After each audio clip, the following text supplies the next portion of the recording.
ನಮಸ್ಕಾರ. ಈಗ ಎಷ್ಟೋ ಕಡೆ ನಾವು ಕೇಳ್ತಾ ಇರ್ತೀವಿ, ನೋಡ್ತಾ ಇರ್ತೀವಿ. ಆ ಹೆಂಡತಿ ತುಂಬು ಗರ್ಭಿಣಿ ಆಗಿರ್ತಾರೆ. ಅಂಥ ಸಂದರ್ಭದಲ್ಲಿ ತನ್ನ ಗಂಡನ್ನ ಕಳ್ಕೊಂಡ್ಬಿಡ್ತಾರೆ. ಅವಾಗ ಆ ನೋವು ಅವ್ರಿಗೆ ಪಾಪ ಗೊತ್ತಿರುತ್ತೆ. ಆ ಹೆಂಡತಿ ತುಂಬು ಗರ್ಭಿಣಿ ಆಗಿದ್ದಾಗ ಆ ಗಂಡ ತೀರಿ ಹೋಗ್ಬಿಟ್ಟಿರ್ತಾರೆ. ಆ ಪುನಃ ಆ ಗಂಡ ಅವರ ಮಗು ಹುಟ್ಟುತ್ತಲ್ಲ, ಈ ಒಂದು ರಾಶಿ ನಕ್ಷತ್ರದಲ್ಲೇ ಬಂದಿರ್ತಾರೆ. ಆ ನೋಡ್ಕೊಳ್ಳಿ, ಯಾವ ರಾಶಿ ನಕ್ಷತ್ರ ಅಂತ ಹೇಳ್ತಾ ಹೋಗ್ತೀನಿ. ವಿಡಿಯೋನ ಪೂರ್ತಿ ನೋಡ್ತಾ ಹೋಗಿ. ಮೊದಲು ಹೊಸದಾಗಿ ವಿಡಿಯೋ ನೋಡ್ತಾ ಇದ್ದವರು, ಮೊದಲನೇ ಬಾರಿ ವಿಡಿಯೋ ನೋಡ್ತಾ ಇದ್ದವರು ಚಾನಲ್ ಸಬ್ಸ್ಕ್ರೈಬ್ ಮಾಡ್ಕೊಳ್ಳಿ. ವಿಡಿಯೋ ಇಷ್ಟ ಆದರೆ ಲೈಕ್ ಮಾಡಿ. ಇವಾಗ ಹೆಂಡತಿ ತಂದೆ ತಾಯಿದು ಅಥವಾ ಗಂಡನ ತಂದೆ ತಾಯಿದು, ಈಗ ಒಂದು ಎಕ್ಸಾಂಪಲ್ಲು ನಕ್ಷತ್ರ ಹೇಳ್ತೇನೆ. ಇವಾಗ ತಂದೆದು ಹುಡುಗಿ ಕಡೆ ಹೆಂಡತಿ ತಂದೆ ತಾಯಿ ಆಗ್ಬೋದು, ಗಂಡನ ತಂದೆ ತಾಯಿದಾಗ್ಬೋದು. ಎಕ್ಸಾಂಪಲ್ಲು ಈ ನಕ್ಷತ್ರ ಇದೆ ಅಂದ್ಕೊಳ್ಳಿ. ಅನುರಾಧ ನಕ್ಷತ್ರದಲ್ಲಿ ತಂದೆ ಇದ್ದಾರೆ ಅಂದ್ಕೊಳ್ಳಿ.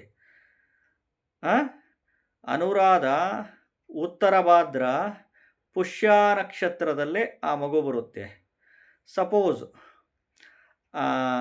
ಅಜ್ಜಿದು ಚಿತ್ತ ನಕ್ಷತ್ರ ಇದೆ ಅಂದ್ಕೊಳ್ಳಿ.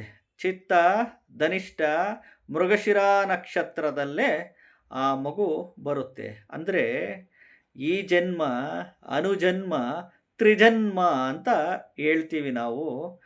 ಆ ಒಂದು ಗಂಡ ಈ ಒಂದು ಮಗುವಿನ ರೂಪದಲ್ಲಿ ಎಸ್ಪೆಷಲಿ ತಾತ ಅಜ್ಜಿಗಳು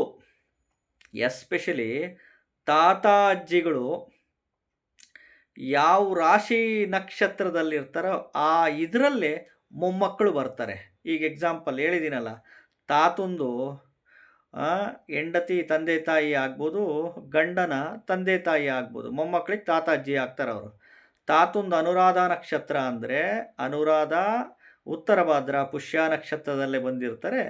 ಸಪೋಸ್ ಅಜ್ಜಿದು ಚಿತ್ತ ನಕ್ಷತ್ರ ಆದರೆ ಚಿತ್ತ ಧನಿಷ್ಠ ಮೃಗಶಿರ ನಕ್ಷತ್ರದಲ್ಲೇ ಹುಟ್ಟುವಂಥ ಚಾನ್ಸಸ್ ಮೇಜರ್ ಆಗಿರುತ್ತೆ. ಇದು ತಾತ ಅಜ್ಜಿದು ಎಕ್ಸಾಂಪಲ್. ಈ ಒಂದು ನಕ್ಷತ್ರಗಳಿದ್ದಾಗ ಆ ರೀತಿ ಇಬ್ಬರದು ಆ ತಾತ, ಅವರು ಹುಡುಗಿ ಕಡೆ ತಾತ ಅಜ್ಜಿ, ಹುಡುಗನ ಕಡೆ ತಾತ ಅಜ್ಜಿ, ಆ ಒಂದು ರಿಲೇಟೆಡ್ಸಲ್ಲಿ ಹುಟ್ಟುವಂಥ ಒಂದು ಲಕ್ಷಣಗಳು ಮೇಜರಾಗೆ ಇದ್ದೇ ಇರುತ್ತೆ.